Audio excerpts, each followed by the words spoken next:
तो भारत का बंटवारा मजहब के आधार पर हुआ, भूगोल के आधार पर नहीं हुआ। और भारत का बंटवारा कोई युद्ध के आधार पर नहीं हुआ, शस्त्रों के आधार पर नहीं हुआ। भारत का विभाजन हुआ धर्म के आधार पर, जिसे अमली जामा पहनाया ब्रिटिश शासकों। लेकिन उस समय ये मौका था भारत को इस्लाम से मुक्त, इस्लामी प्रभाव से मुक्ति दिला।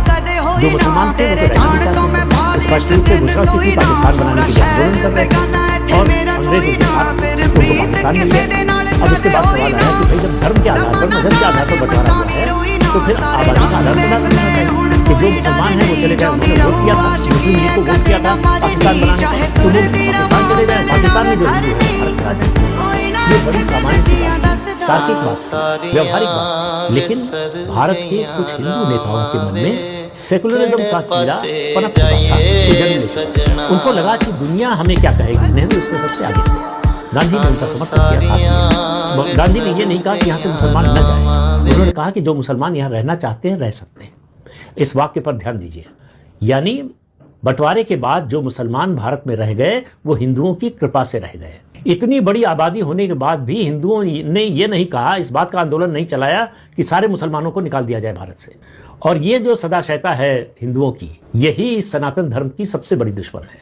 इसी सदाशयता के कारण आज हमको सुनने को मिल रहा है कि भारत मुसलमानों का था, मुसलमानों का है और मुसलमानों का रहेगा। तो भारत न कभी मुसलमानों का था, न है और न कभी होगा।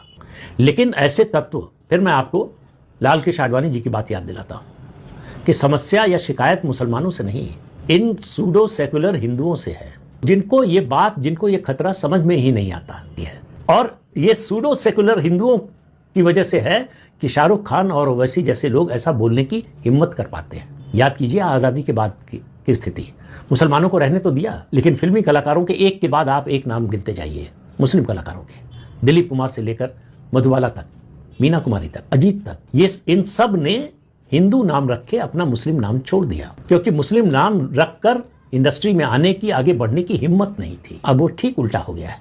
ये सब सिर्फ इसलिए हुआ है कि जो बात मैं बार बार कहता हूं और हर बार कहने के लिए मजबूर हो जाता हूं कि हमारे अंदर शत्रुबोध नहीं है। हमको पता ही नहीं है कि हमारा दोस्त कौन है, दुश्मन कौन है। हमको पता ही नहीं है कि हमारे देश में रहकर, हमारे देश का नमक खाकर कौन हमारे देश के ही खिलाफ षड्यंत्र कर रहा है। पाकिस्तान और चीन तो घोषित रूप से सामने है दुश्मन, लेकिन घर के अंदर के जो दुश्मन है उनका क्या?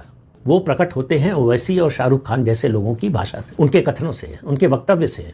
अगर इसके बाद भी आंख नहीं खुलती है, अगर इसके बाद भी समझ में नहीं आता है, तो आप अभिशप्त हैं एक बार फिर से गुलामी की जंजीरों में जकड़े जाने के लिए।